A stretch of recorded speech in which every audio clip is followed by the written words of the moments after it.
And I thank you all for coming out tonight. I really appreciate that. I thank Kean University. I am Barbara Wind, the director of the Holocaust Council of Greater Metro West, and it's the federation that sponsors this event every year with the help of Kean University. I want to thank my newest colleague, who's a member of the committee, Loretta Farrell, who was immensely helpful to us this year. And I want to thank Lisa Cartman for playing the beautiful music. And I want to thank Gabby Saboni and Joseph Moran for the slideshow that was on. So if all of our candlelighters are here now, I want to welcome you to another annual commemoration of the Holocaust at Kean University. Our MC this evening is Hank Kaplowitz. Henry Kaplowitz earned his bachelor's degree, his master's degree, and his PhD at Yeshiva University. And he taught here for 42 years and served under 3 presidents, was the assistant to 3 presidents, and is now Professor Emeritus at Kean University, is a member of our committee, and a pleasure to work with. So I now call on Dr. Kaplowitz.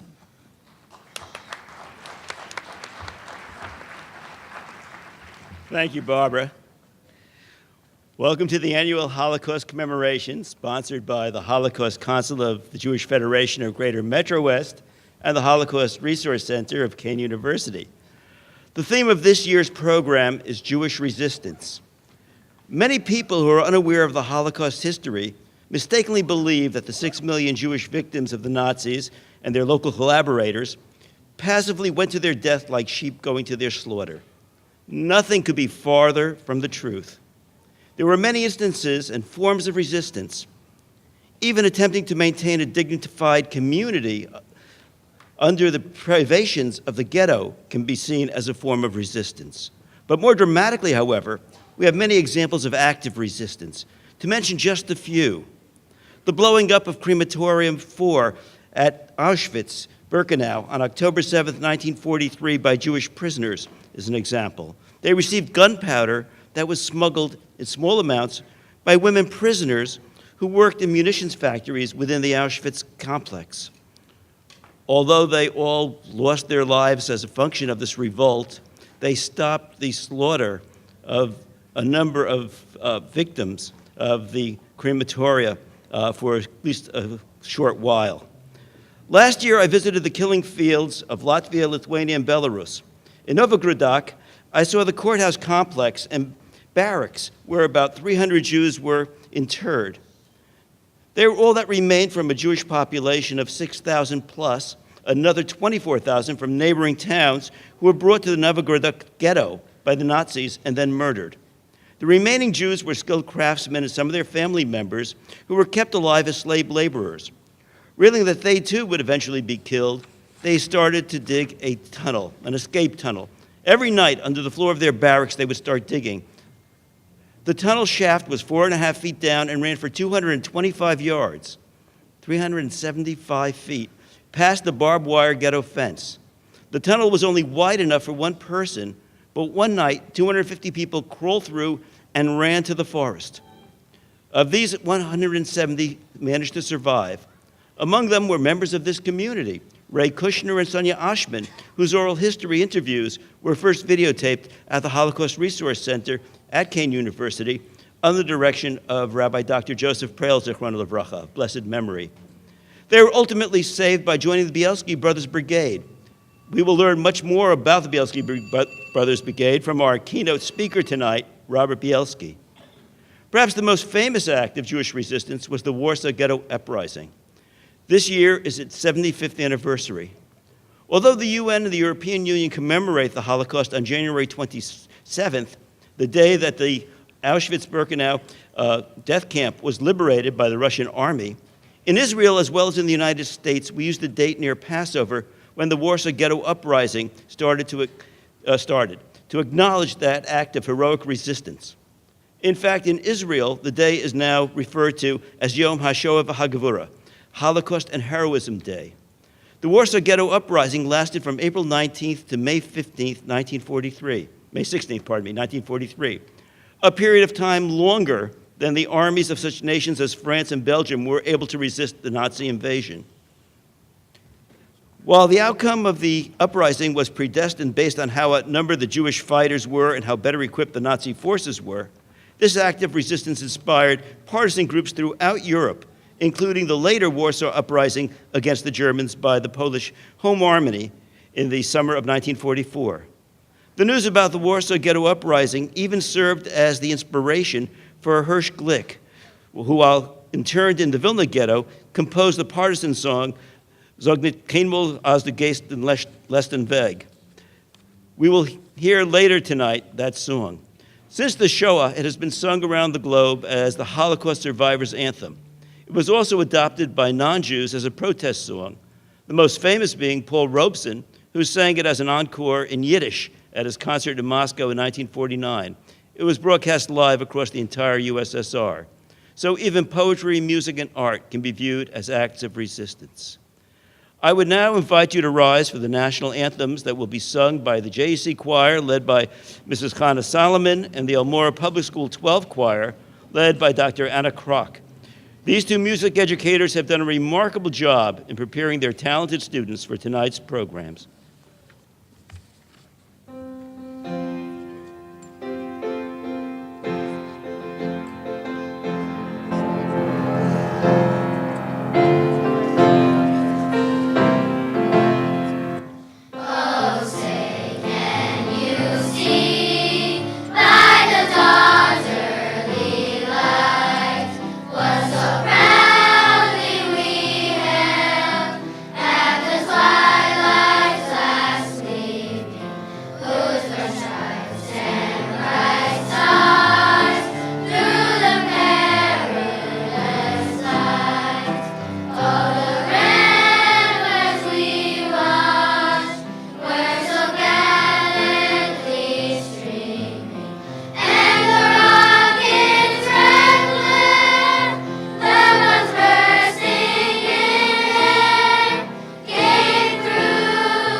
It is my pleasure now to introduce Dr. Dawud Farahi, the president of Kean University and a great supporter of Holocaust education, to offer greetings.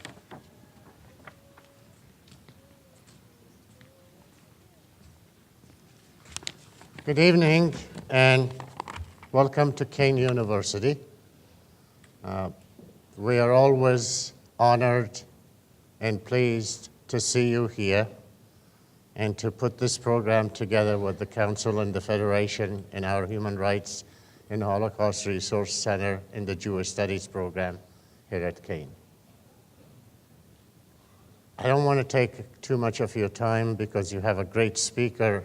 I met Robert Bielsky, which is the son of the commander of a partisan group that saved the lives of 1,200 Polish Jews.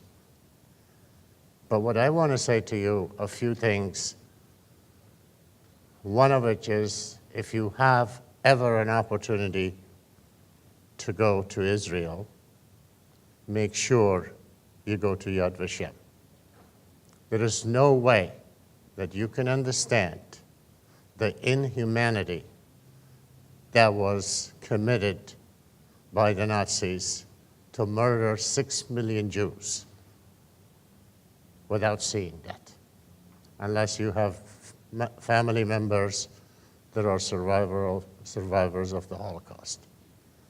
It's always said that we should forget and forgive. Holocaust is not one of those things that you should ever forget. It would be inhumane to do so. Forgiving, yes, there are a lot of people that had something to do with it that you may want to forgive. But there's one thing that I want you never to forgive: those who deny that it actually happened. The deniers come every now and then, every decade and then, every century and then. Don't forgive the deniers. Don't forgive people who deny the facts. I hope, and I'm asking you, that you participate in the programs we offer in human rights and Holocaust studies. That is one of the oldest programs in the country since 1986, and it was created by 11 families right here in the Elizabeth and Union area. Amazing people. Many of you probably know those people, the Halperns and the Wolves and Zuckermans and so on. And the second thing that I would like to ask you is to make sure that if we don't forget, is that your sons and daughters and your grandchildren not only know about the history of the Holocaust, but learn from it. Thank you very much, and welcome to Kean University again.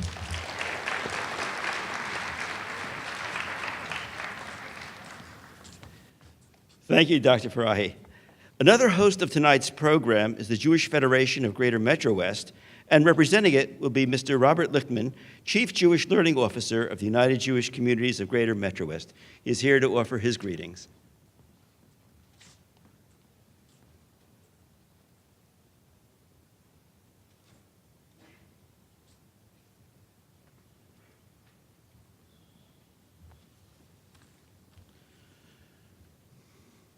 Good evening, and thank you, President Farahi. My name is Robert Lichtman, and I am privileged to be the Chief Jewish Learning Officer at the Jewish Federation of Greater Metro West, New Jersey. Federation is both humble and proud to once again sponsor this community-wide commemoration of Yom Hashoah v'Hagvura, and I am pleased to acknowledge Gina Lansiter and Lois Lautenberg, co-chairs of the Greater Metro West Holocaust Council, as well as the resolute professional leadership of my colleague Barbara Wind, the director of our Greater Metro West Holocaust Council. Federation is also pleased once again to thank our community partners, our friends at Kean University and its Holocaust Resource Center for hosting us. The significance of a public institution hosting such an event is a powerful statement acknowledging the uniquely devastating impacts of the Shoah upon the Jewish people, as well as the reverberations that continue to tremble throughout all of the world and throughout all of time. I will sometimes explain that my role as the Federation's Chief Jewish Learning Officer means that I do not need to know anything. My job is to keep learning and to promote Jewish learning in our federation and our community. Now, over 70 years after the Shoah, there is still so much to learn. There is so much we still have to learn about the epidemic of anti-Semitism, so much we still have to learn about distinguishing friend from foe. And somewhat curiously, so much we still have to learn and really understand about our own responsibility and our own power as individuals, as communities, as coalitions to confront and to destroy evil. We often refer to this Hebrew date that we are about to enter, the 27th day of the month of Nisan, as Yom Hashoah, Holocaust Remembrance Day. We perform an unintended injustice to the memories of the 6 million Kadoshim, the holy ones, by not invoking the full name of the date set aside as Kadosh, holy, for them. It is Yom Hashoah v'Hagvura, the day of Holocaust and heroism, for indeed, countless heroes risked their lives countless times, sometimes saving one person, sometimes saving hundreds, sometimes saving thousands, and each one of these inspiring thousands more, even still inspiring us today. On behalf of Federation, I extend our thanks to all of you for being here tonight. Our theme this evening is resistance and rescue. It is important because there is still so much to learn, and based on what we learn, there is still so much for us to do.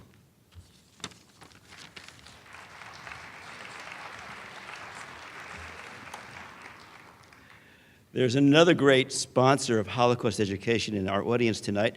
I'd like to recognize the Executive Director of the New Jersey State Holocaust Commission, Mr. Lawrence Glazer. Would you please stand, Larry?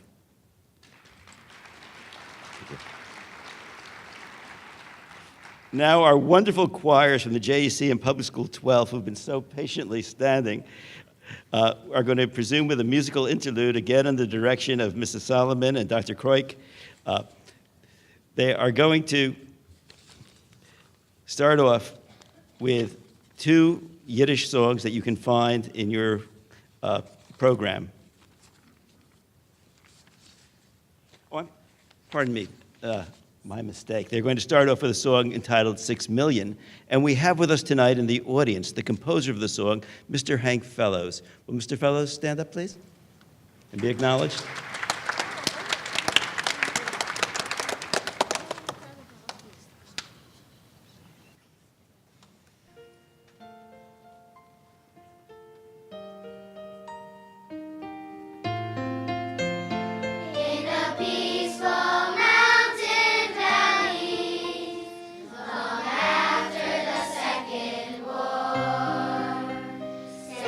Silent wooden barricades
Aren't they wonderful? Now the choirs will sing two Yiddish songs, Soll Shein Kommen die Geula, Let the Redemption Come, and the Partisan will lead the Partisan song. And again, you can find words and translations of both songs in your program.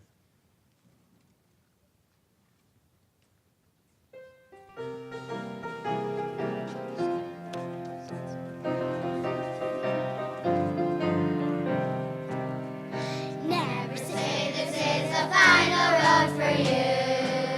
The light skies may cover all the days of blue.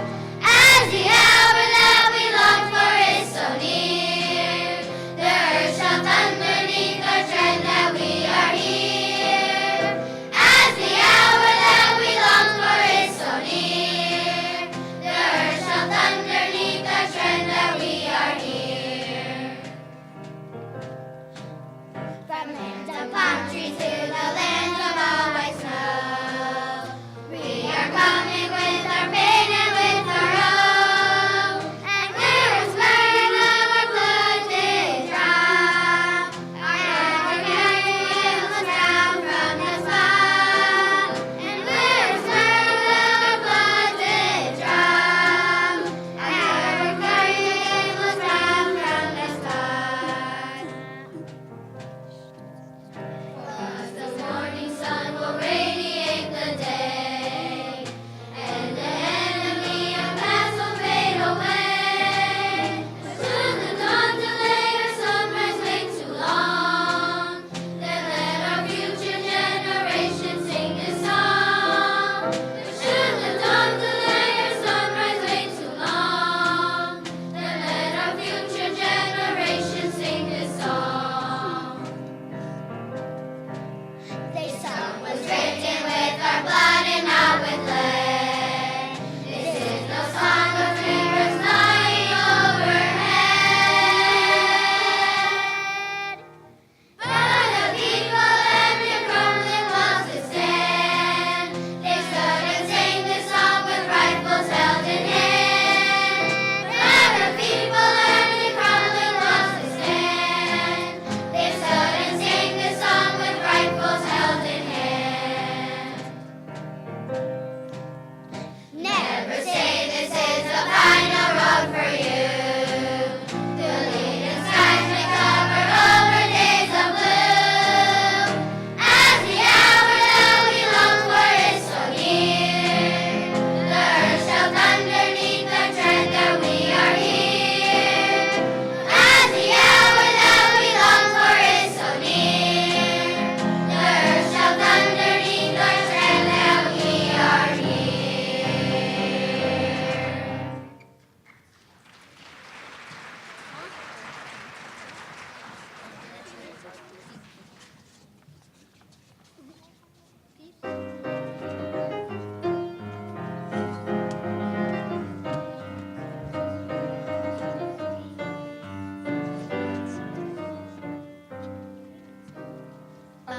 Gezolet auf den Arzen machten alle Chaim, der Omelos nicht ruhen sich in Meralet. Is nicht okay bis so brandfin lo mehr trinken Mayim. Mayim Chaim is the Chaim, Bosar noch der Yen. So shine come and the Geule. So shine come and the Geule. So shine come and the Geule. Mashiach come shine back. So shine come and the Geule. So shine come and the Geule. So shine come and the Geule. Mashiach come shine back. Says a door from Kule Chayev Zaine Kenaronim. On van zinde ken Mashiach bechar kumalve. Ach du taktele in himmels bet b'nei Rachmanim. Ze Mashiach soll nicht kommen a bissele zu spät. So shine kommen die Geule. So shine kommen die Geule. So shine kommen die Geule. Mashiach komm schon bald.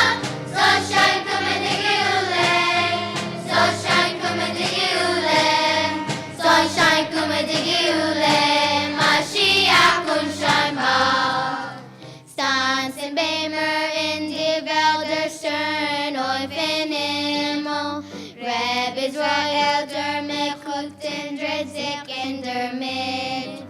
Zwette häufig in Mashiach von der tiefen Drümmel. Wenn der Wetter hören und der Tier Tippele. Sunshine, come and dig you, sunshine, come and dig you, sunshine, come and dig you, Mashiach, sunshine, bad. Sunshine, come and dig you, sunshine, come and dig you, sunshine, come and dig you, Mashiach, sunshine, bad.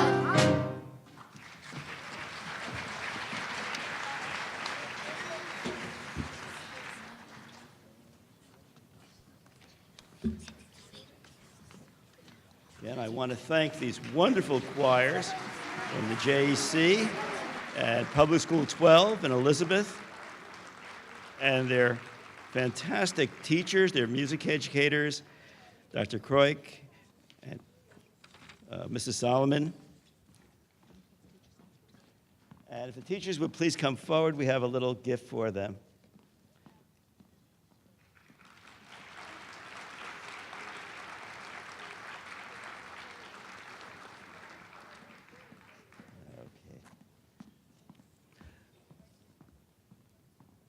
As the choirs leave the stage, we're going to prepare for our candlelighting ceremony, which will be facilitated by Ms. Yvette Andriola and Ms. Joanne Cohen. Good evening. I'm Yvette Andriola, the daughter of a survivor and member of the Yom Hashoah committee. As the committee worked to create tonight's program, our goal was to convey to each of you the important role and responsibility you have to be the conduit between survivors, rescuers, liberators, and future generations. As we invite representatives from respective groups of people to light 6 memorial candles, I will ask you to stand and light your candle if you too qualify as a member of that group.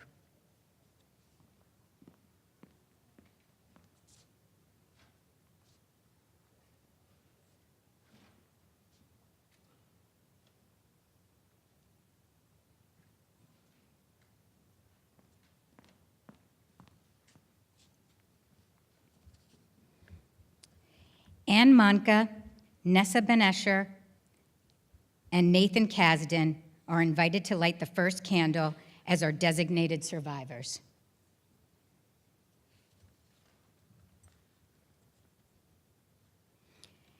Ann Monka fled the ghetto in Lida with her mother and sister. She wandered through the forest, cold and starving. Her elder brother and father had been deported but escaped from the train.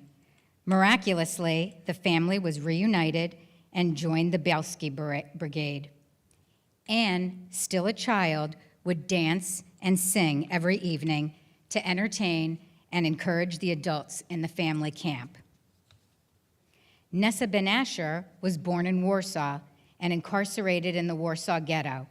Soon after, her mother and younger sister were among the Great Deportation to Treblinka.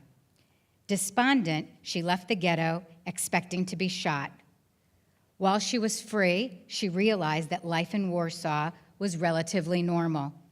With the help of her maid, she decided to rent an apartment opposite the ghetto. She created a false wall behind which she hid 17 Jewish men, including her father.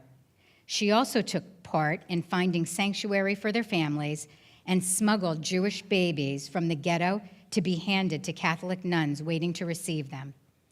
After the war, she married a man she considers to be a real hero, the grandson of Rabbi Solomon Mandelkern, Yurik Zach Shershevsky, pretended to be a Nazi officer escorting Jews from the Lvov ghetto to forced labor battalions in Romania. Once in Romania, they shed their Jewish identity and were able to survive. Thus, he saved more than 100 men and was able to help many Jews even after liberation. May I ask that any other survivors please stand with their candles lit.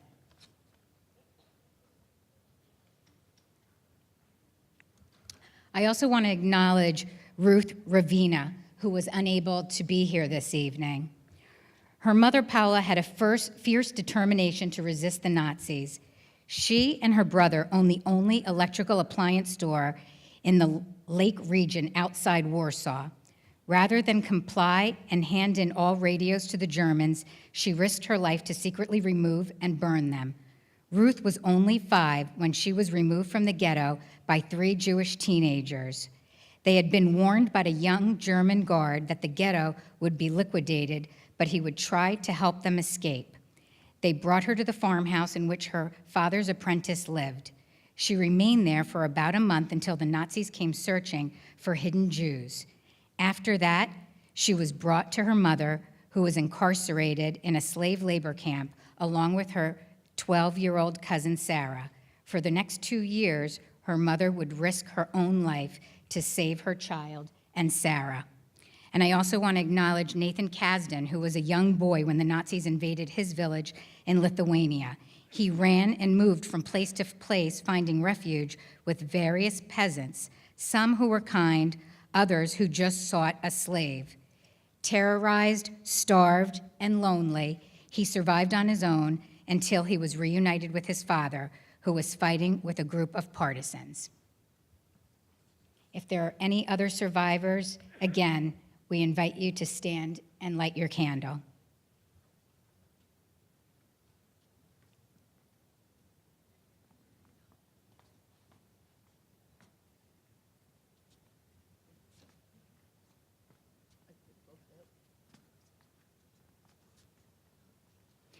On behalf of second, third, and fourth generation survivors, our second candle will be lit by Lisa Chalfin Bronstein, her daughter Allison Givner, son-in-law Michael, and their 3 sons, Justin, Ian, and Zach.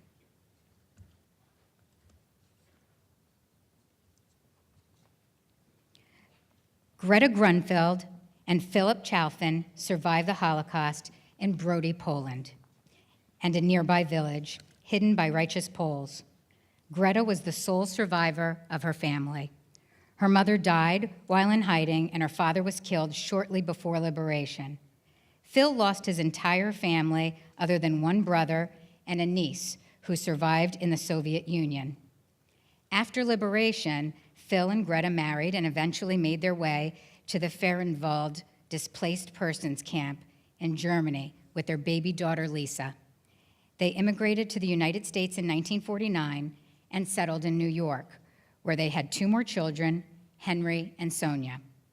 Their children gave them 6 grandchildren and 11 grandchildren. Joining us today are their daughter, Lisa Bronstein, granddaughter Allison, along with Alice's husband, Michael, and their 3 sons. May I ask that any second and third or fourth generations please rise and light their candles.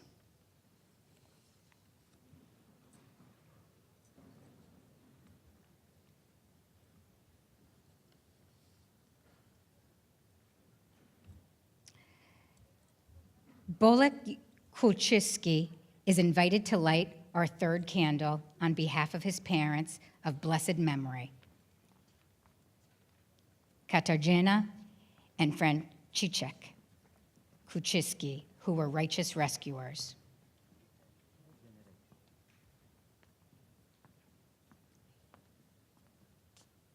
Bolek Kulczyski was born in Brody, Poland in 1939 to Franciszek and Katarzyna Kulczyczek. His brother Marian was 2 years older. When the Nazis occupied the town in July of 1941, Franciszek was sent to work in a lumber mill, and Katarzyna worked in the kitchen of a German road paving company where Jews were working as forced laborers. Katarzyna often smuggled food from the kitchen to bring to her Jewish friends. In the fall of 1942, upon learning about a planned Nazi police action against the Jews, Katarzyna warned a few Jewish families, giving them time to seek a hiding place. The Kulczyński family took in a few people, hiding them in their cellar and also found hiding places nearby for several others. When the situation in town became more dangerous, they transferred their Jewish charges to the home of friends living in the village of Maiden Bielsky, where they remained until their liberation by the Red Army in the spring of 1944. Everything the Kulczynskis did stemmed from their sense of compassion and true friendship, which withstood the test of the perilous times. After the war, the survivors left Poland, some for Israel and others to the United States. They all kept in touch through letters with the Kulczynskis, who after the war moved to live within the new borders of Poland.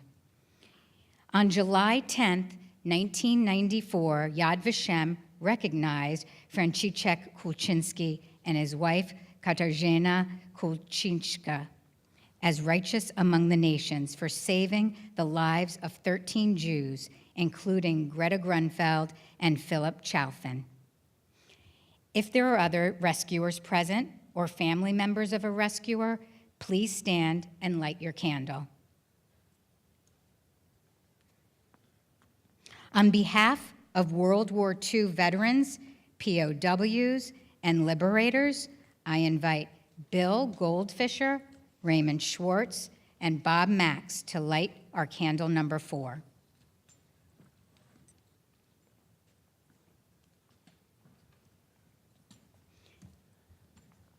In 1939, Bill Goldfisher's father managed to enter the U.S. with his family in spite of the 1924 Immigration Act. When the United States entered the war, Bill was drafted. He was assigned to Patton's 3rd Army in the demolition unit, seeing action on the beaches of Normandy and Paris, after which he was shipped out to Sugarloaf Hill in Okinawa in advance of an anticipated invasion in Japan. Raymond Schwartz was born in Brooklyn.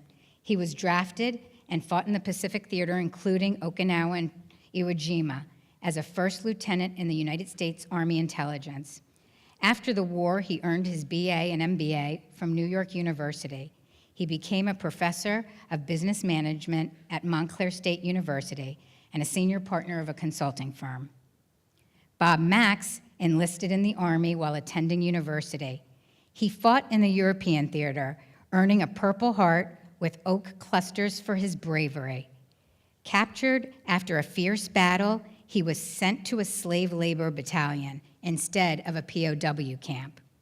His winter gear was taken from him, he was given little food, and he had to sleep on ice-covered fields while being forced to repair bombed-out labor tracks, which he and other prisoners sabotaged. He eventually escaped and spent 10 months in a hospital recovering before he resumed his studies, married, enjoyed children, and a successful career, as well as a life of leadership in the Jewish community. Liberators, World War II vets, and any family members, please rise and light your candle. We thank those for their service.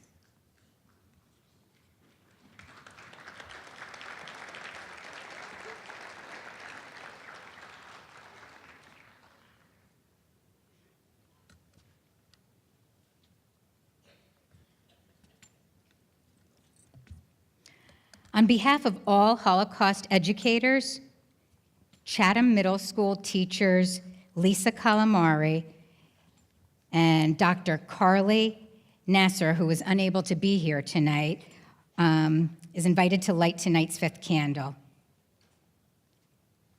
Lisa Calamari is a 6th grade language arts teacher at Chatham Middle School, along with Dr. Carly Nasser. They've been teaching Holocaust studies through book clubs for the past several years. Their purpose is to help teach students about acceptance and equality in our world. They hope to build an awareness of the Holocaust so that the kids can remember and tell the stories of our survivors. Lisa Calamari has been a teacher in the district for 13 years, and her colleague, Carly Nasser, has been a teacher in the district for 9 years. If you too are an educator who has encouraged the acceptance of diversity, please stand and light your candle.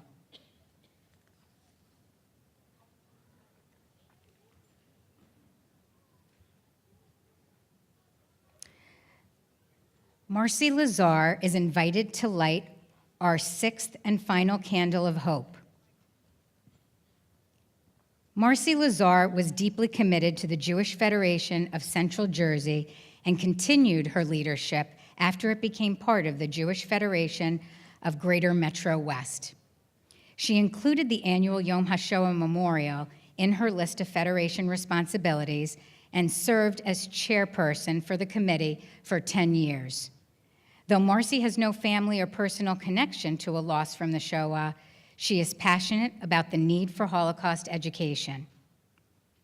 She hopes that people will make efforts to meet and hear survivors, tell their stories firsthand, because sadly she knows that one day we will only be able to remember them. On behalf of all who believe in the purpose of memory and good deeds to heal the world, we invite those who remain seated to rise and light your candles.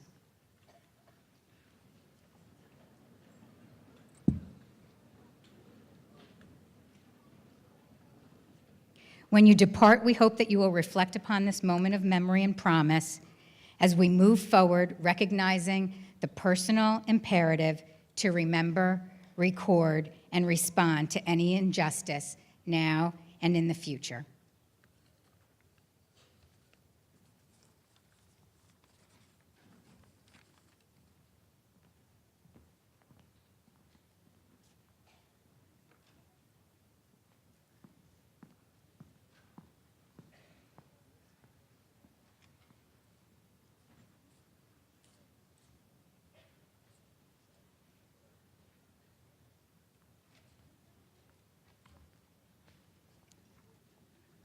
Our keynote speaker tonight is Mr. Robert Bielsky, the youngest son of the legendary partisan commander Tuvia Bielsky, who was portrayed by Daniel Craig in the award-winning film Defiance. Robert lectures throughout the world about the heroics of his father and his uncles, who saved more than 1,200 Jewish men, women, and children during the Holocaust. They often snuck into ghettos and implored other Jews to join them in the forest of Belarus, but unfortunately, many did not listen to them. Today, the descendants of those saved by the Bielskys number into the tens of thousands. Mr. Robert Bielsky.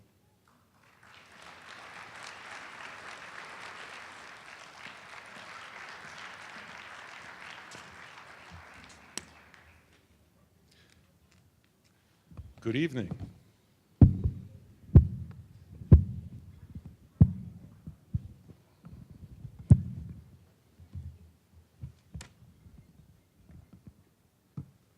One moment. Okay, we'll try this again. Good evening. You know, a week before the liberation of the Jews of the forest in July of 1944, my father met with the Russian commander who was leading the liberation. And the commander said to him, "I just drove from Moscow to Novogrudok. It was about 1,000 kilometers, and I didn't see one Jew." And my father said, "Come with me into the woods and I'll show you over 1,000. You know, we just finished celebrating Passover. During our Seders, we recited the story of Moses and how he took the Jews out of the heinous conditions of Egypt and got them into the land of Israel. Well, today, I'm going to tell you about the Bielsky family. The Bielskys who took the Jews out of the grasp of the Nazis and the certain death that went with it. From nothing but a ragtag collection of disheveled, malnourished, displaced, and mentally beaten up people, they became the largest armed group of Jews to rescue Jews in World War II. The Jews had to fight, they had to fear, and they had to hide from everyone. They also had to procure their food, their transportation, and other means of survival. Impossible as this sounds, this great miracle actually took place. This Jewish fighting group existed not for a month or two, but for the entire duration of the period of the German occupation. This group of Jews from the forest were armed, and they mounted fear over the entire region. They were no legend. They were real. a reality that was imprinted in blood in the hearts of the Germans and the local inhabitants. They were born in the village of Steinkevich, near the town of Novogrudek. The family mill stood in the banks of the river. My grandfather, David Bielsky, lived in the village, and he ground the flour and the barley for the local farmers. My grandfather lived in peace among the Poles and the White Russians. During the Russian occupation and for the duration of the Soviet-German treaty, the Jews were totally unaware of what was happening in the area. The Germans caught the Jews in the Russian-occupied areas totally off guard. At first, there was the oppression, the enslavement, the humiliation, and the persecution. Then came the massacres and life in the ghettos. Later, the executions, all in accordance with the plans that they laid out for the total annihilation. As it became clear that life as the Bielskys had known would never be the same again, they began to take refuge in farms throughout the valley. They took advantage of the good relationships they had with the local farmers. The Bielskys never bent a knee, the Bielskys never bowed, and the Bielskys never wore a yellow patch. The police had begun to search for them. They had heard that the Bielskys had been staying at farms and accumulating weapons. In the spring of 1942, the Bielsky brothers and their families changed from a handful of refugees into an armed unit, preparing to fight and to defend themselves. The 9 months leading up to the spring had been months of endless preparation, bitter, cruel training, overcast by the shadows of my grandparents and 2 uncles being murdered, and the sounds of the groans coming from the ghettos. My father walked into the Lida ghetto one day dressed as a Gentile, and he went to see people he knew, and he said to them, "Whatever you do, do not stay here in the ghetto. Whoever you know is here, tell them, get out now. We have a group in the forest under the command of the Bielsky brothers. Should you be willing to join us, we will gladly accept you. You may pass this information on to anyone in the ghetto." As quick as my father slipped into the ghetto, he disappeared into the night. One night, Zush and Asoil went to a farm to get some food. It was there that they encountered a policeman who had been looking for the Bielsky brothers. This policeman was the son of a wealthy farmer, and he had become a policeman so he could pocket as much as he could and abuse Jews with a free hand. My father ordered that the policeman and the rifle were to be brought immediately to the commander of a local Soviet partisan group. This commander was a former Soviet soldier of the Red Army. My father was trying to create an alliance with his group. He told his commander, "Why don't you join us? Let's work together." The Soviet commander laughed and said, "We don't have enough food and arms for ourselves, but here, take 6 rifles, take ammunition, gather your people, and lead them." The policeman was never heard from again. The brothers' spirits lightened, and suddenly they had power. All the brothers were armed, as well as the few who had already joined the group. Now it was necessary to hide, to roam, to keep changing places in the forest, to evade the Germans and the police. And now it was necessary to get the message into the closed ghettos. The message was written in a letter and distributed to the ghetto by a white Russian farmer who had remained loyal to my father. And the letter said, "We are a group of 20 in the forest. We have weapons. We are partisans. We will train able young men from the ghetto. Come to the forest and we will fight together." Slowly people began to escape at night from the ghetto. The word had finally gotten out. Escape to the forests. Escape to the Bielskys. People finally saw that there was a chance to survive the horror. In the summer of 1942, the members of the company stopped speaking in whispers. They were in charge of a division. They were beggars no longer. They had wagons for transport, horses for riding. Armed riders scouted the width and length of the area. They went into the villages, gathered the farmers together, and let them know that they were partisans, Jewish partisans fighting the Germans. My father, Tuvia, was chosen overall commander of the group. Asoil was in charge of the fighting units, and Zush was the commander of intelligence. Together, the three brothers commanded the group like a military machine. Everyone recognized my father's authority. When the company had numbered 60 people, some of the older people complained that no more newcomers from the ghetto should be welcomed. There won't be enough food. A large company would more readily be caught than a smaller one. Everyone would be killed. My father was asked point blank, why must we take on more people? And my father's response was, Ze Zayin Eden, they are Jews. He never paid attention to the personal past of any member. The aim was to save their own lives, along with the lives of as many Jews as possible. They were also out to destroy the Germans and all who were out to harm them. They spoke as Russians, but they thought as Jews, and Israel was always on the horizon. The local farmers began to complain to Soviet partisans that the Jews were stealing their food. There was a local law between partisans that said that stealing was forbidden, but that the taking of food to feed partisans was permitted. The Russian commander decided to meet these Jews and decide whether to permit them to live or not. My father met with this commander, and he explained that they were all working for the same goal, to eradicate the Germans from the area and to survive the war. We are local people. We know the area, and we speak all the different languages. And from this meeting, the alliance had been made. And now the word had gotten out that the Bielsky partisans were working in tandem with the Soviet command. And one night, there was a joint venture between the two partisans groups. They were to destroy all the grain that had been stocked up by the German soldiers. As the two groups set fire to the German food, Soviet bombers flying by dropped bombs on the fires.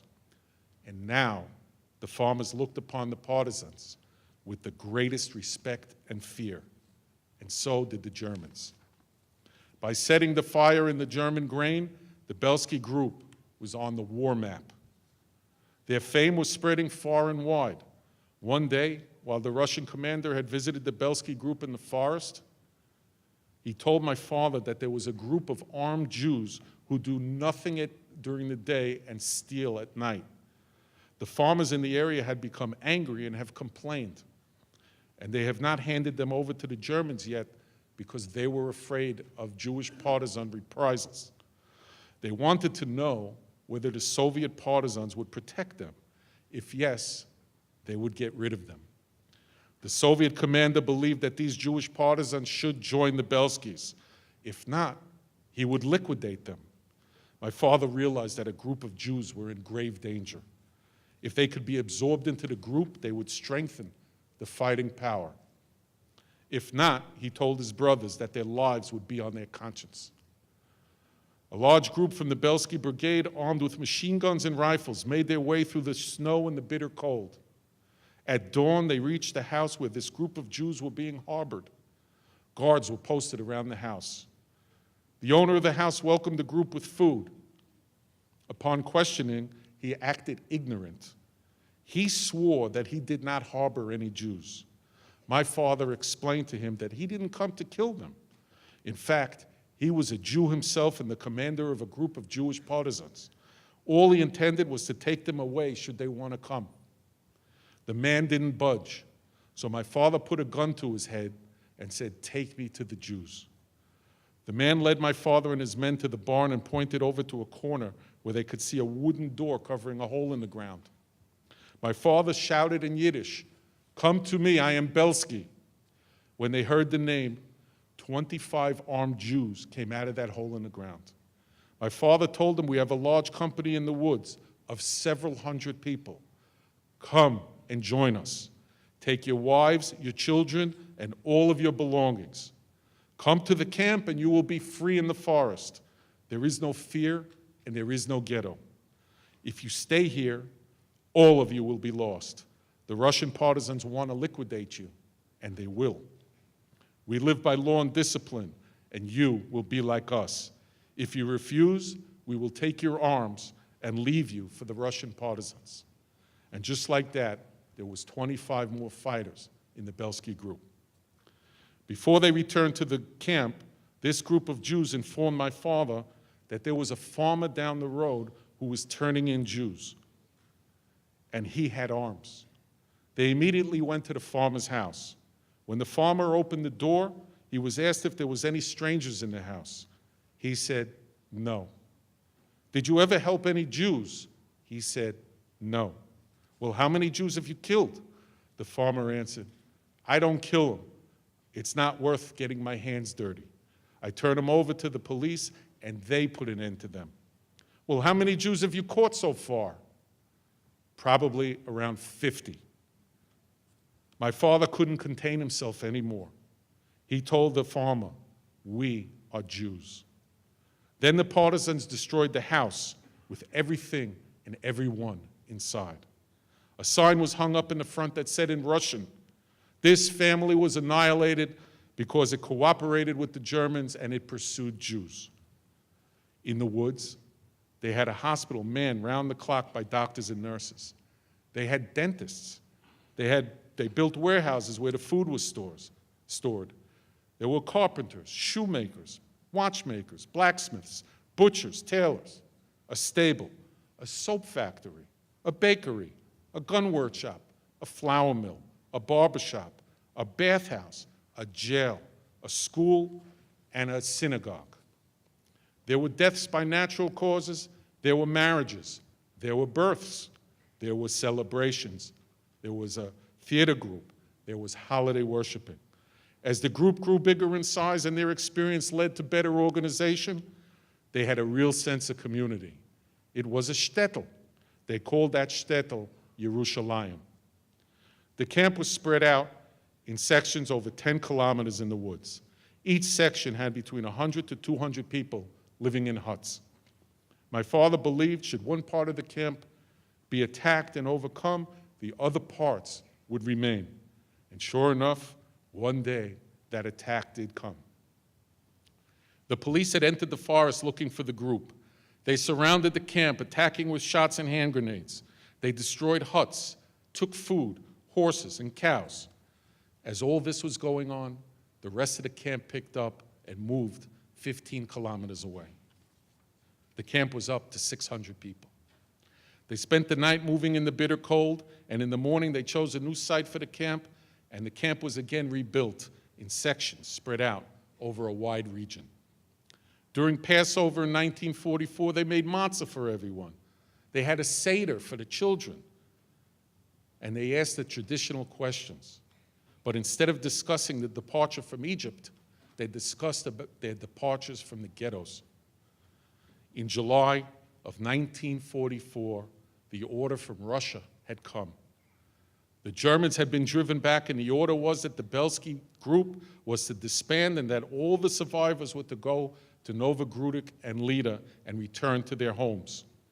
They were to destroy all remnants of their camp so that the retreating German soldiers could not hide in the woods and set up a base. And so, early the next morning, the partisans broke windows, wrecked their huts, buried their tools, and blew up the camp. They assembled for departure, and they lined up 2 by 2 in a straight line. That line of partisans extended for over 2 kilometers.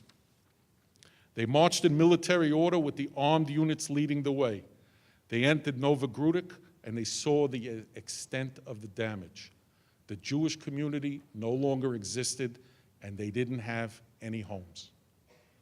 The partisans were given a handshake, a set of identity documents, and over 1,250 Jews were dispersed across the world. Asoil, the commander of the fighters, stayed in Russia. He was sent to fight the Germans. He was killed 6 months after the liberation. Zush and Tuvia took their families to Israel. Instead of beginning a new life of peace and tranquility, they both began to fight in the War of Independence for the establishment of the State of Israel. They both moved to the United States in 1957. Zush passed away in 1995. My father, Tuvia, passed away in 1987. His body was brought to Jerusalem and buried with military honors. I brought a film with me that I'd like to play for you all now, and then I'll come up with some closing remarks.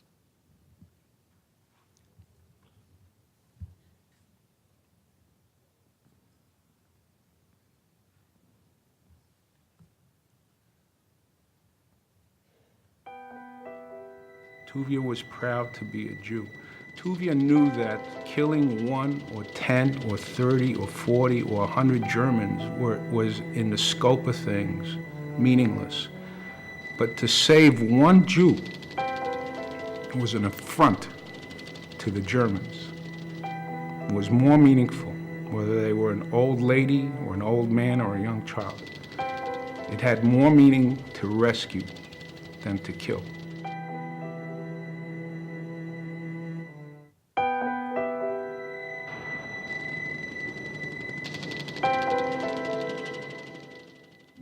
Tuvia was a hero to everybody. Unbelievable soul, good soul, and unbelievable human being. Hitler be knowing. He wanted to pay 100,000 marks for my head. Today, we will start rebuilding the lives you have all lost. This is the one place in all of Belarus where a Jew can be free.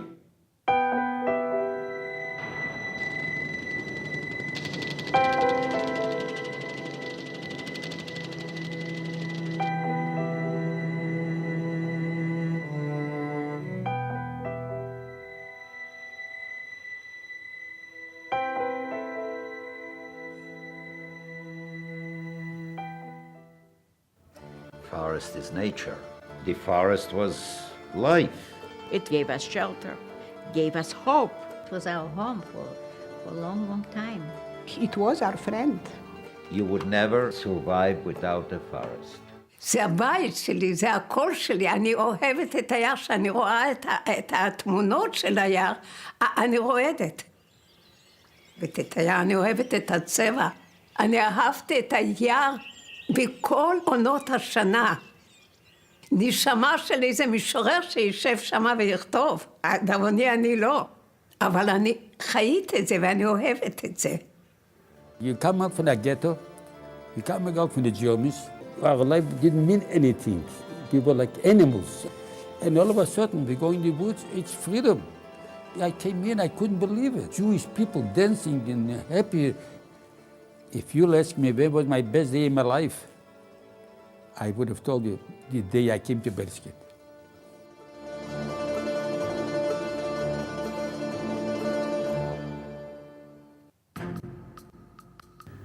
The war started the 22nd of June, 1941. And that's actually, for my family, for our family, that's when the Holocaust started. The Bielskys owned a successful flour mill in the Belarusian village of Stankovic. Stankovic had about 12 or 13 families. We were the only Jews. The Bielskys had 11 children, 2 girls and 9 boys. My father used to tell me that at times when there were too many people there, he would go and sleep in the barn or out in the open just to get a little peace. Following the Nazi occupation, 2 of the Bielsky brothers decided to seek refuge in the woods surrounding their home. My dad and Asoil were the first ones in the forest, immediately. And they went to the woods right away because my father told them, the war is not forever, it will come to an end. Germans will lose. They lived in a village nearby a forest. Forest was in the backyard. All they had to do was walk through the back door and be in the forest and be free and be wild. We knew the forest as well as you know your 5 fingers. The Bielsky parents and their brothers Yankel and Abraham were soon arrested and murdered by the Nazis. Tuvia Bielsky, living separately in nearby Lida, decided to take fate back into his own hands. When they begin to take the Jews like lambs and put them in ghettos, I said to myself, more in the city, I have nothing to do. I'm going to the woods. I will go back where I've been born. There I know the places. From there we will see, maybe I'll find it somebody. We were going someplace in the woods, me, Soil, and Zissel, and a man came in front of us, Tevye. So he were the three brothers together. When those three were together and you were in their company, you would feel that you have an army behind you. They didn't think they would survive the war, but they wanted to die fighting. They wanted to live to the last minute and be free. After a larger group of people came already, and we saw that somehow we need organization. Otherwise, this will go right, the other one will go left, and it's not going to be good. So they made a meeting, and my husband, he suggested, being that Tevye is the oldest of them, he said, I would suggest Tevye for the commander. And everybody applauded. Everybody said yes. The respect and the love to him was incredible. He was like God. They always knew if he's on the base, they'll survive. If he's not, we won't survive.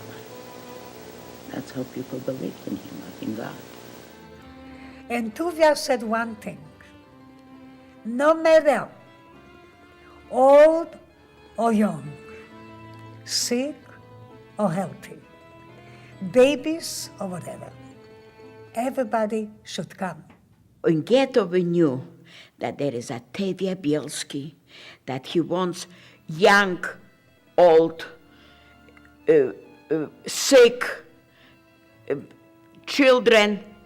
He didn't care. As long you are a Jew, you have to come, you have to survive. He didn't care what, when. Just come to me, children, come.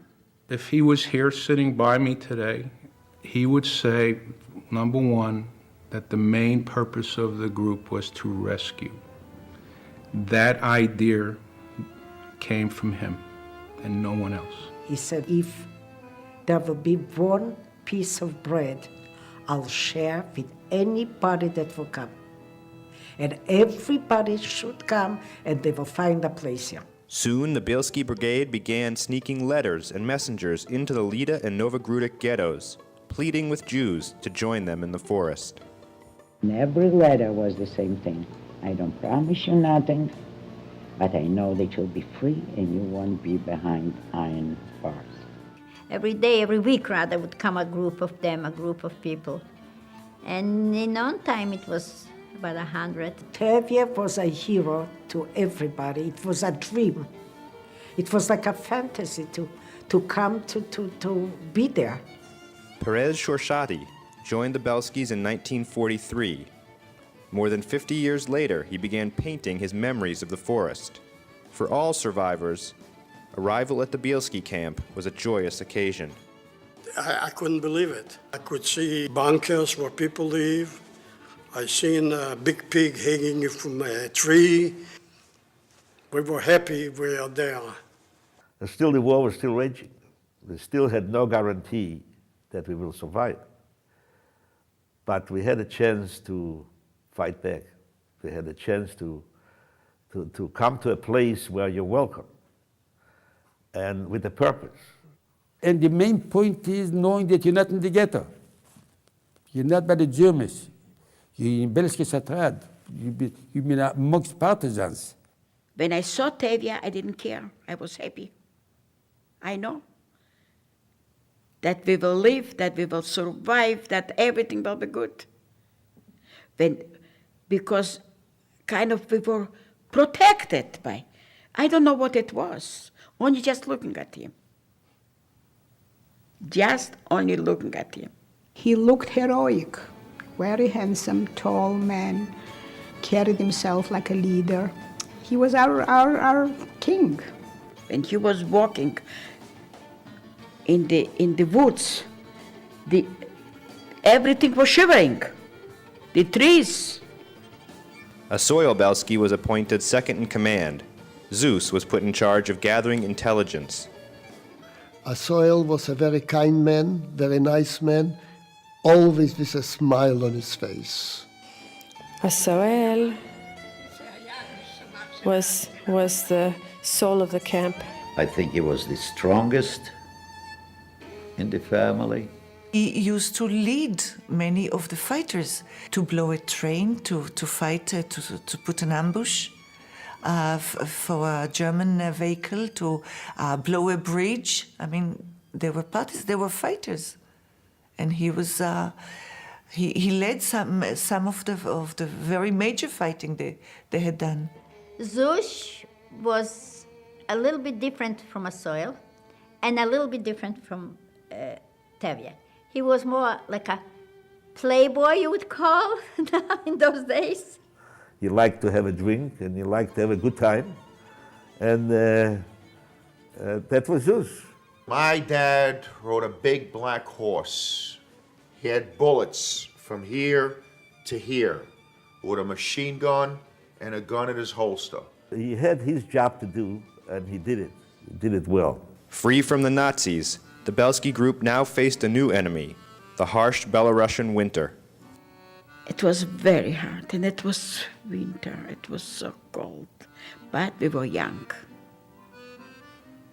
And we knew, better here than in ghetto or in the concentration camps. We used to go from one place to another like gypsies. We couldn't stay in one place because somehow we were afraid they would track us down or people would tell on us. And there were villagers that used to point out that the partisans are coming and pointed out to the Germans. With those you had to deal with. You had to deal with it. For a Gentile at those days to turn in a Jew or to hurt a Jew, it was a good deed. They were getting paid for it. They were getting paid for it. One such Gentile was a former Bielsky neighbor by the name of Vatia Kushel. My brother sent about 10 or 15 men. He was sleeping with his lady friend, took him out of bed and brought him to the woods, and they burned the bridge.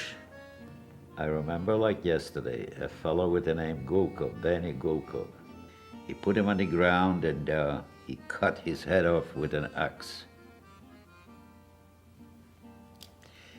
They threw him in the burning bridge and they put on a piece of paper, here is killed and burned Vatia Kushel, because he was a collaborator with the Nazis. For a while, you're not a human being when it comes to your own survival. And knowing what they've done and the kind of treatment we were getting, I mean, that was nothing of a payback. Nothing what was done was enough. They wiped out collaborators. They didn't fool around. They sent men and taught that lesson and very often left notes that these things will happen to those that harm Jews or turn them in, that there was a penalty for Jewish blood. The fearsome reputation of the Bielsky Brigade was known both locally and as far away as Berlin. There was a price on Bielsky's head. They knew of him in Germany. They wanted him badly. In July of 1943, the Nazis began Operation Hermann, a massive effort to liquidate the partisans.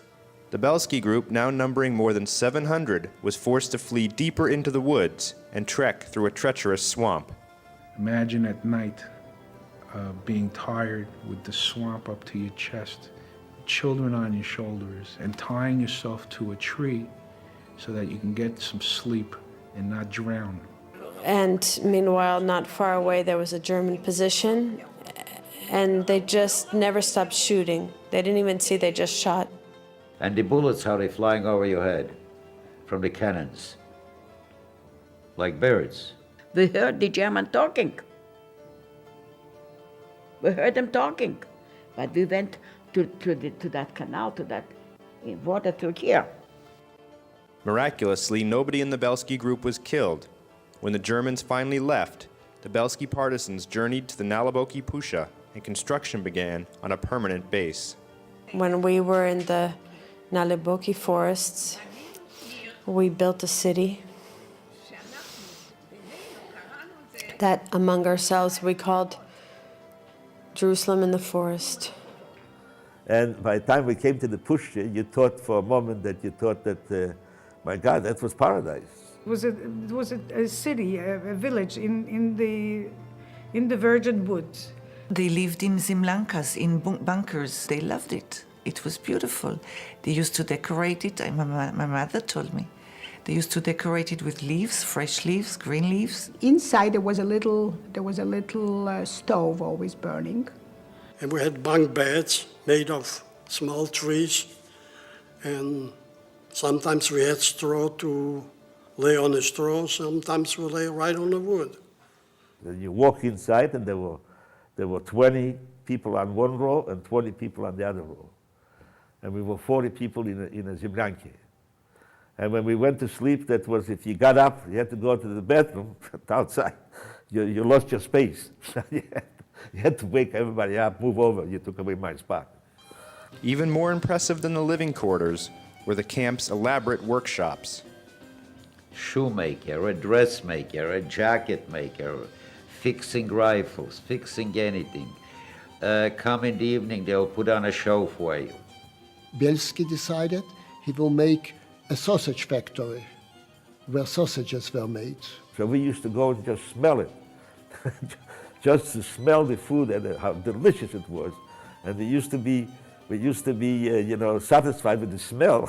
There was a place where they baked their own bread. It was a butcher's shop. We had doctors in there, they performing operations with the candlelight, with the butcher knife.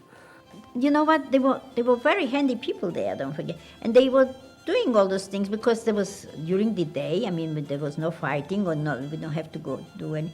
So they would try to build up that place for us. You know, it was nice. It was very nice organized. This was really nice. They used to cook in a very big pot, a tremendous pot, on the fire. There was always soup whenever we want, day or night. But even more important than nourishing their bodies was the need to nourish their souls. Circumstances had to be created to lift the spirit of the people, because everybody lost somebody. Wherever people are, no matter what times are, and no matter what circumstances are, you have to put on a living face and think of something more pleasant, think of something more livable. We would get together, you know, and always in front of a little fire because in the winter it would get cold, you know, and in a way it would warm us up a bit, and on the other hand it was very pleasant. Sing songs in front of a fire. We used to sing Jewish songs. Den Feuer singen mir Lieder, die Nacht ist teuer und wir wären nicht müde. Und wenn der Feuer wird verloschen werden, leicht auf der Himmel die Levone und Stern. That means, shall I translate? We're singing in front of a fire, and we're singing songs. And we don't get tired because we could go on and on. Because as the fire gets bigger, the spirit gets higher, and we are very happy to be together.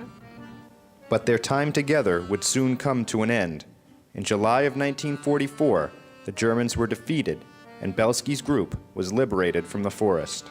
And sure enough, we were saved, rescued by the Russian army. Unexpected. All of a sudden, there was a caravan of Russian artillery and horse and wagon passing our quarters and saying in Russian, "Ребята, вы свободны, идите домой." People, you are free. The war is over. Go home. 1,200 people walked out of there alive, which is a tremendous, tremendous deed. It's the largest rescue of Jews by Jews in all of World War II. From those 1,200, in the thousands. Their legacy is this. Today there are approximately 20,000 people alive because of what they did in the forest. The idea want that Jewish people should live more and we should multiply more and more and more. I myself, thank God, I have 3 generations now. I have children, I have grandchildren, I have great-grandchildren. I keep on telling them, if not Bielsky, never. To me, my brothers were 100 feet tall and not 6 foot tall. A great man. Great human beings. Where would we have gone if not for the Bielskys? There was no other way we could have survived if not for the Bielskys.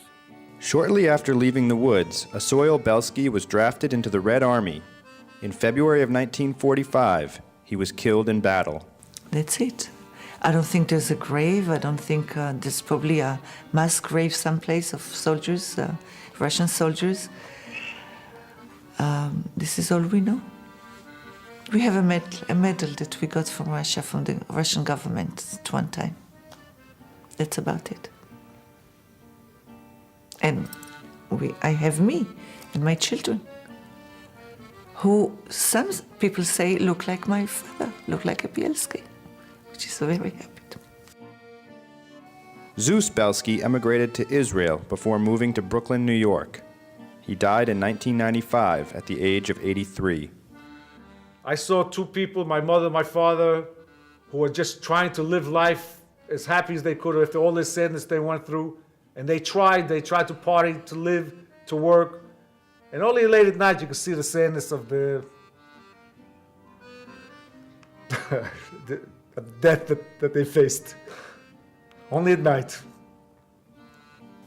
Tuvia Bielsky fought in Israel's War of Independence in 1948 before also settling his family in Brooklyn, New York. On the occasion of his 80th birthday, his fellow partisans honored him with a testimonial dinner. He died a few short months later and received a hero's burial in Israel.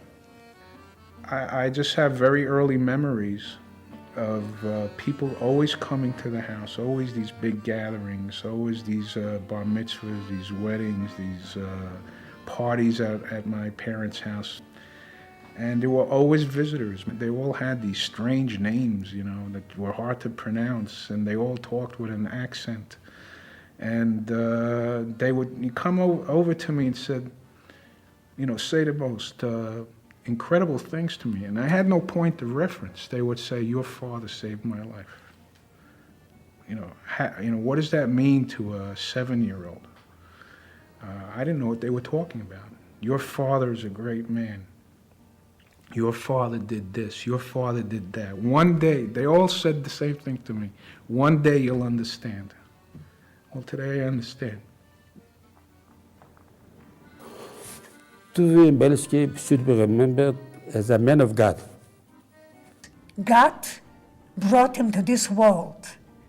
He should save his people. And he saved the people, the 1,200 Jews, because this was the will of God. The Jewish people lives on miracles. We had the miracle of Moses and we had the miracle of Tuvia Bielsky. What more can I say?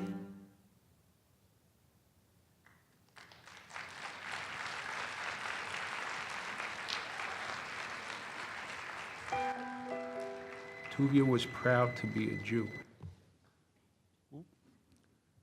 So you liked it? Good. We have a special guest here today. We have one of the stars of the movie. Ann Munka, where are you? We have an original Bielsky partisan in our midst. Ann, where are you? Oh, Ann, look. Take a look. I didn't know you were here. Sag mit kein was du gehst im letzten Weg, weil ihm im Bleien verstellen bloße Tag. Kommen wird zu uns die ausgebänkte Schau. Es wird erpeugt an unser Trott, wir seien da. Vom weißen Palmenland bis weiten Land von Schnee, Wir kommen an mit unser Pein, mit unser Weh. Und wo gefallen ist ein Spritz von unser Blut. Sprotzen wedert unser Gwure, unser Mut. Der Lied geschrieben ist mit Blut und nicht kein Blei. Das ist ein Lied von nicht kein Fegel oder frei. Das hat ein Volk zwischen Fall und ich gewinnt. Die Lied gesungen mit Nagades in die Hand. I am very proud and honored and grateful to the Almighty that I am here as a great Baba. I am here with my daughter and my son, that I am one of the luckiest survivors that was able to, because of the Bielsky brothers' heroism, survive the war and come to a liberation where I came to the P camp after the liberation and found my wonderful husband, who is deceased of 10 years. He was a partisan in his movement where he was in Poland, in Western Poland, serving in the Polish underground and was able to save his family. And my husband, Zikaron Libracha, is instrumental together with an American liberator by the name of Jack Colson that wasn't even Jewish, fought to form a Jewish community in New Jersey where we lived and start the Jewish Holocaust movement, now under the leadership of Barbara Wind. And I am proud to be here, hanging in. Only God knows for how much more. I'm no youngster. And thank you to Tovia, son Robert, that I attended his bar mitzvah and his wedding. And we were always dancing and singing and thanking the Father, Zikaron Livracha, that he brought us to life. Oh, you're running over time. Go. Go. I'll pay the difference. They want you to go. I'll pay the difference. I'm on overtime. I'll have to pay the difference.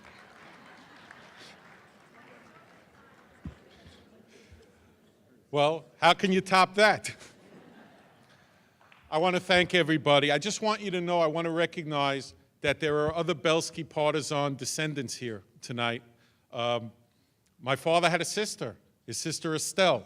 I have Estelle's daughter here, my first cousin, Rosalind. Rosalind, stand up, let them see you.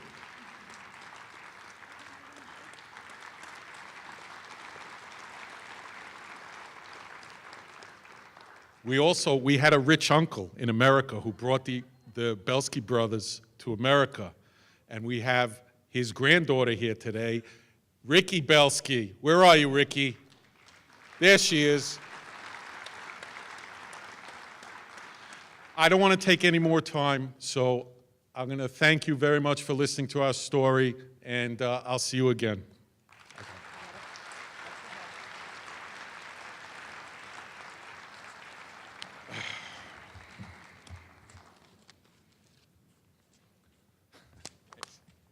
What an amazing story.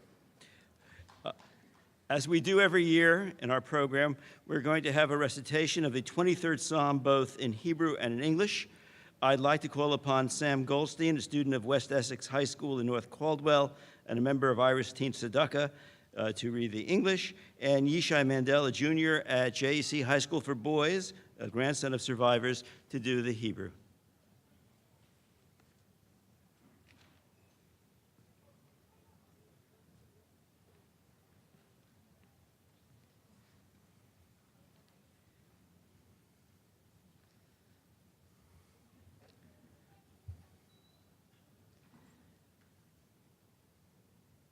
A Psalm of David.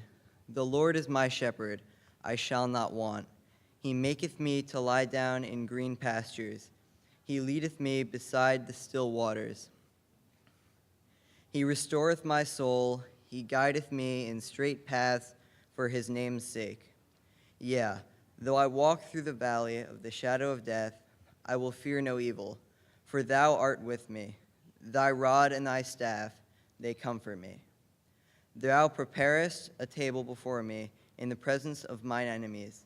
Thou hast anointed my head with oil. My cup runneth over. Surely goodness and mercy shall follow me all the days of my life, and I shall dwell in the house of the Lord forever. Mizmor LeDavid, Adonai Ro'i Lo Echsar. Binos deshe yarbitzeni al mei menuchos yenahaleni. Nafshi yishovev yancheni b'magle tzedek leman shemo. Gam ki elech begates almovis lo yira ki ata imadi. Shivtecha umishantecha hema yenachamuni. Ta'aroch lefanai shulchan neged sorarai. Dishanta vashemen roshi kosi revaya.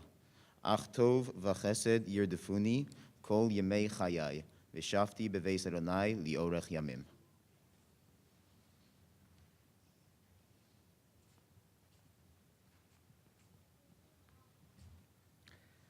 I now invite the members of the audience who can to stand for the recitation of the prayer for the repose of souls, the Kel Malei Rachamim, by Mr. Marvin Rosenzweig, to be followed by the Kaddish for the 6 million, led by Dr. Leonard Bielski.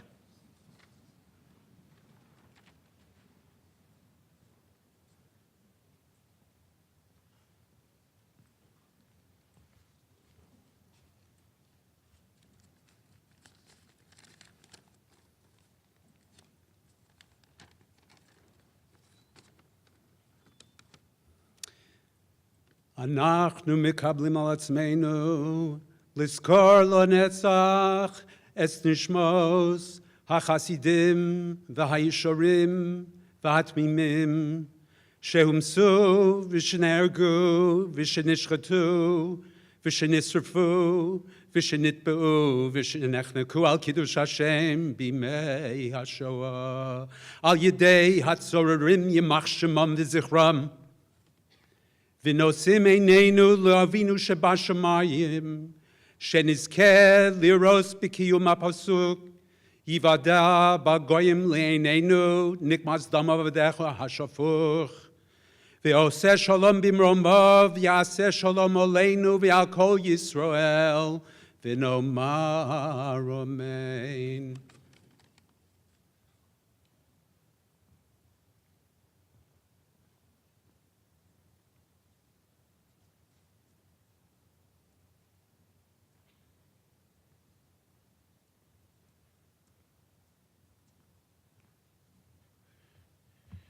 Kaddish is a special prayer.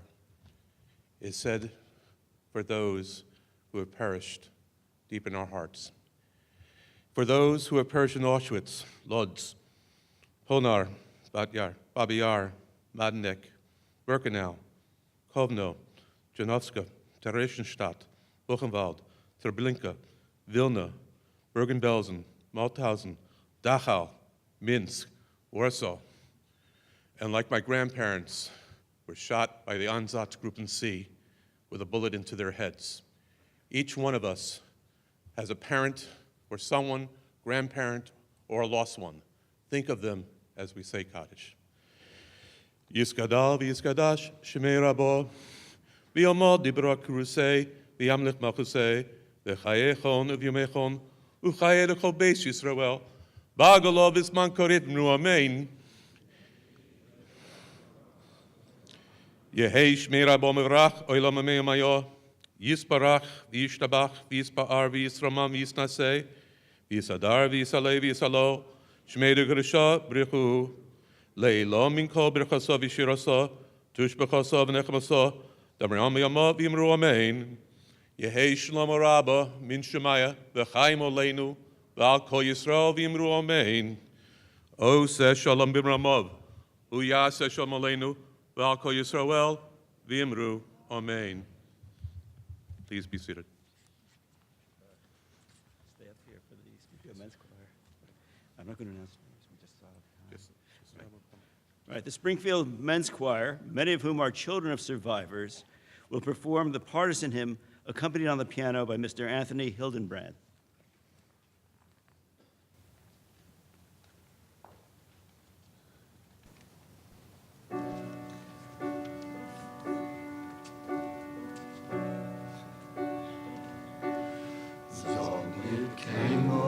Als du gehst im letzten Weg, in Laien verstellen blaue Tag,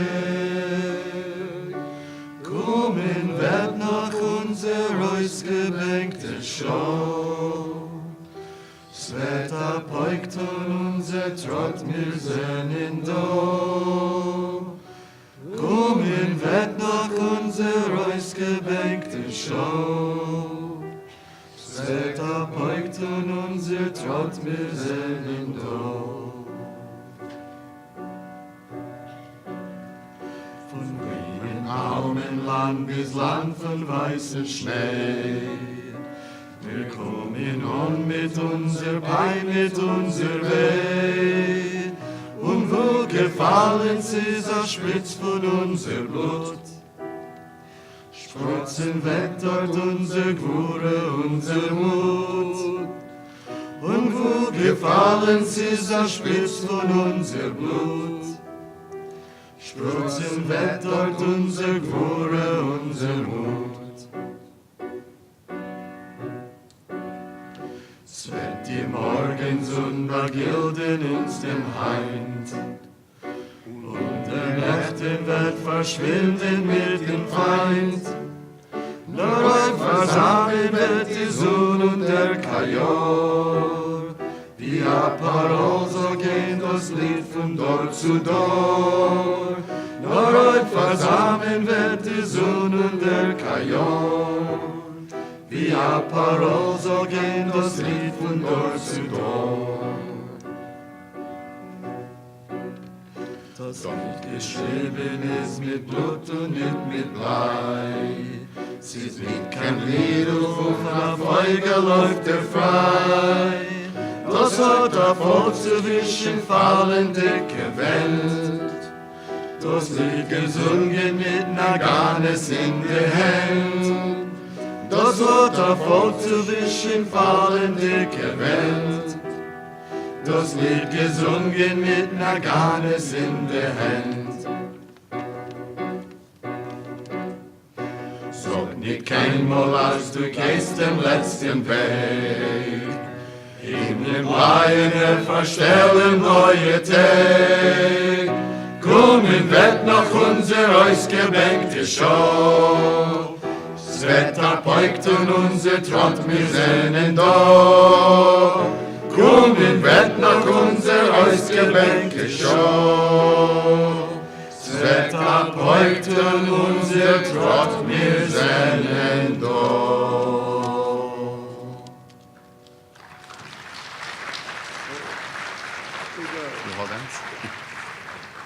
Thank you to the Springfield Men's Choir.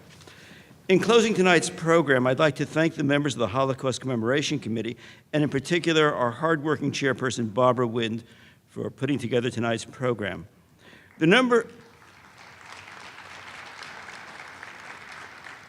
There are a number of important Holocaust programs coming up. You will find in the lobby literature about programs being presented by both the Metro West Holocaust Committee as well as the Master of Arts in Holocaust and Genocide Studies at Kean University. I'd also like to draw your attention to the display in the lobby that was put together about the Holocaust by the 11th grade students from the Berea High School of the JEC. Please enjoy the light refreshments in the lobby, and thank you very much for coming tonight.